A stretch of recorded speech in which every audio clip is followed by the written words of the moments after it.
Hi everyone, इस channel पे आप सभी का स्वागत है। मैं पार्थिवी ठाकुर हूँ एंड ये हमारी प्लेलिस्ट चल रही है बैंकिंग एंड फाइनेंशियल अवेयरनेस की। इसका लेक्चर नंबर 12 है। लेक्चर नंबर 11 में हमने डिस्कस किया था स्मॉल फाइनेंस बैंक एंड इसमें हम डिस्कस करेंगे पेमेंट बैंक्स। ठीक है, तो सबसे पहले हम देख लेते हैं इनका इंट्रोडक्शन कब हुआ था। 2014 में ये इंट्रोड्यूस हुए थे। कमिटी जिसने इसको रिकमेंड किया था वो था नचिकेत उमर कमेटी। वो इस कमेटी ने रिकमेंडेशन दिया था। उसके बाद हम देखते हैं कि क्या क्राइटेरिया होता है। ठीक है, क्या अपना प्री रिक्विजिट होती है। ठीक है, वो कैपिटल होना चाहिए अपने पास, मतलब पेमेंट बैंक ओपन करने के लिए 100 करोड़ का कैपिटल होना चाहिए। No experience required. लाइसेंस जो होता है वो इसका आरबीआई देता है एंड किसके तहत देता है। सेक्शन एंड एक्ट जो होता है वो क्या होता है, section 22 of banking regulation act 1949। ये कई जगह अपने को बार बार देखने को मिलेगा। ठीक है, इन प्रिंसिपल अप्रूवल मैंने बता रखा है। इन प्रिंसिपल अप्रूवल क्या होता है कि आरबीआई लाइसेंस देता है 18 मंथ्स के लिए देता है पहले, काइंड ऑफ टेंटेटिव लाइसेंस। ठीक है, उसमें क्या होता है 18 मंथ्स तक उसकी परफॉर्मेंस देखी जाती है एंड बाद में 18 मंथ्स के बाद में अप्रूवल ले जाता है आगे आपको करना है कि नहीं करना है कंटिन्यू। तो उसके बाद 18 मंथ्स के बाद परमानेंट लाइसेंस मिलता है, तब तक टेम्परेरी मिलता है। ठीक है, उसको इन प्रिंसिपल अप्रूवल कहा जाता है। ठीक है, एफडीआई लिमिट 74%। ठीक है, तो ये अपन देख रखा है कि एफडीआई लिमिट क्या होती है, फॉरेन डायरेक्ट इन्वेस्टमेंट की लिमिट। तो अप टू 74% ये होती है। स्मॉल फाइनेंस बैंक जो होता है उसका जो लेक्चर था 11 उसमें भी मैंने समझाया था ये, तो आप उसको भी एक बार देख लीजिएगा। ठीक है, प्रमोटर मैंने बता रखा है लेक्चर नंबर 11 में मैंने बताया। प्रमोटर बैंकिंग के टर्म्स में ये प्रमोटर कहते हैं अपन, जबकि इसका मीनिंग होता है फाउंडर जो है। फाउंडर का कंट्रीब्यूशन जो होना चाहिए वो क्या होना चाहिए, फर्स्ट 5 ईयर्स तक 40%, 10 years 30%, 10 to 12 years 26%, 12 to 15 years 15%। ठीक है, 25% branches must be open in unbanked rural areas in 3 years. ठीक है, तो इसका ऑब्जेक्टिव क्या है, पेमेंट बैंक का ऑब्जेक्टिव क्या है, जहां पर बैंक्स नहीं है, एकदम अनबैंक एरिया जो है, अनबैंक मतलब जहां बैंक नहीं है। ठीक है, वहां पर ओपन होने चाहिए इसकी ब्रांचेस, ये इसका ऑब्जेक्टिव है ना। तो 25% कम से कम branches must be open in unbanked rural areas. ठीक है, payment bank can not lend loan, मतलब लैंड नहीं कर सकता है पेमेंट बैंक, मनी नहीं दे सकता है किसी को। Payment bank can not issue credit card issue नहीं कर सकता है। Payment bank can not accept term deposit, FD, RD accept नहीं कर सकता है। ठीक, काफी सारी लिमिट्स लगा रखी है इस पे, इसको छोटा बनाए रखने के लिए। ठीक है, payment banks can only accept current account in saving account. Accept नहीं मतलब करंट अकाउंट खोला जा सकता है, सेविंग अकाउंट खुलवाया जा सकता है। ठीक है, लिमिट डिपॉजिट जो होती है, मैक्सिमम लिमिट होती है 2 लाख। 2 लाख से ऊपर का डिपॉजिट नहीं ले सकते। ठीक है, आउट ऑफ ऑल द, ये इंपॉर्टेंट पॉइंट है, out of all the deposit in payment bank, 75% is to be invested in government securities, both long term and short term on daily basis। government securities हम आगे आने वाले lectures में ढंग से देख लेंगे, एक बार आप खुद भी सर्च कर लीजिएगा।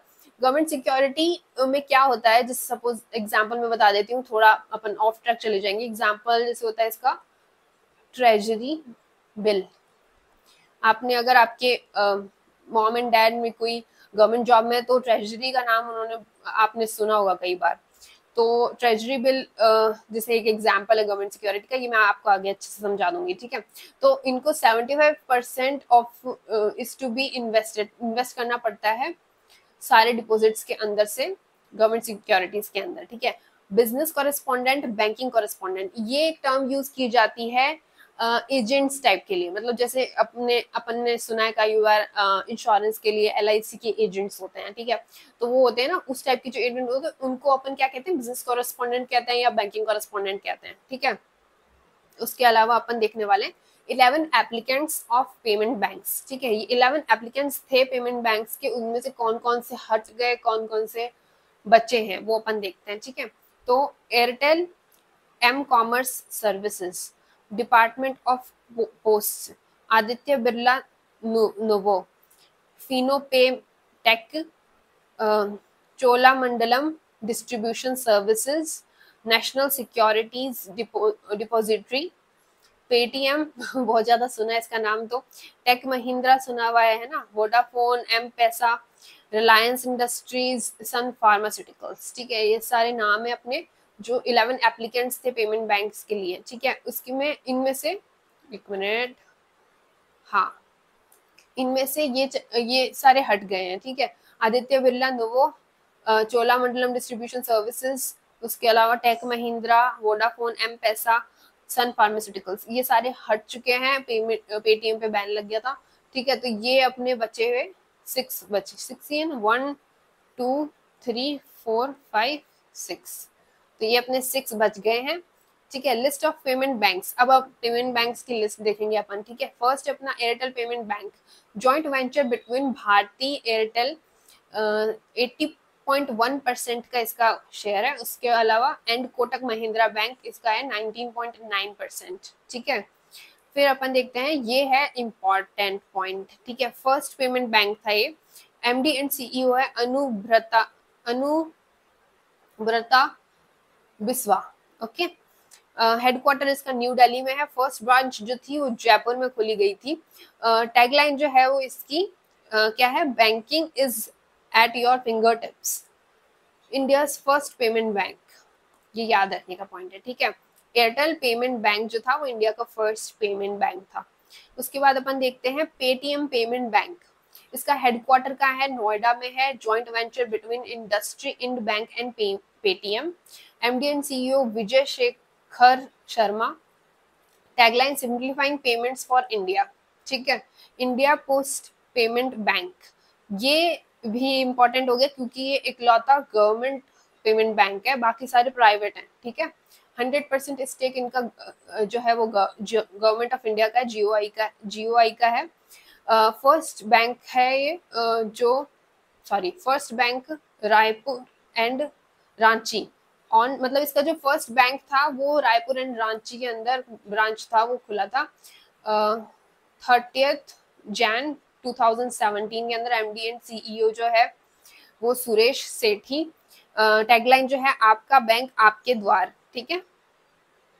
इसके बाद हम देखते हैं Fino payment bank applied to, अब ये जो बैंक है इसने अप्लाई कर दिया है RBI for conversion into small finance bank के लिए, तो ये शायद इस लिस्ट में से हट के दूसरी लिस्ट में अपडेट हो जाएगा। तो एमडी एंड सीईओ है इसके ऋषि गुप्ता, हेडक्वार्टर मुंबई में है, टैगलाइन है कदर आपकी मेहनत की, okay.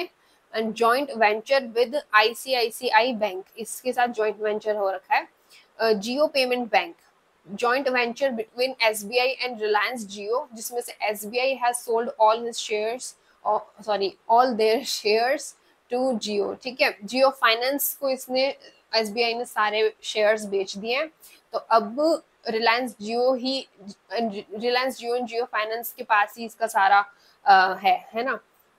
MD and CEO H Shri Krishna, headquarter इसका मुंबई में है। एनएसडीएल पेमेंट बैंक अक्टूबर 2018 में ये बना था, हेडक्वार्टर इसका मुंबई में है, एंड पार्टनर है एचडीएफसी, एंड टैगलाइन है new way of digital banking. तो अगर आपको ये लेक्चर समझ में आया हो तो please do like share and subscribe to this channel. अच्छे से आप पढ़ते रहिए, मेहनत करते रहिए, and I will see you in lecture number 13। Till then take care, bye bye.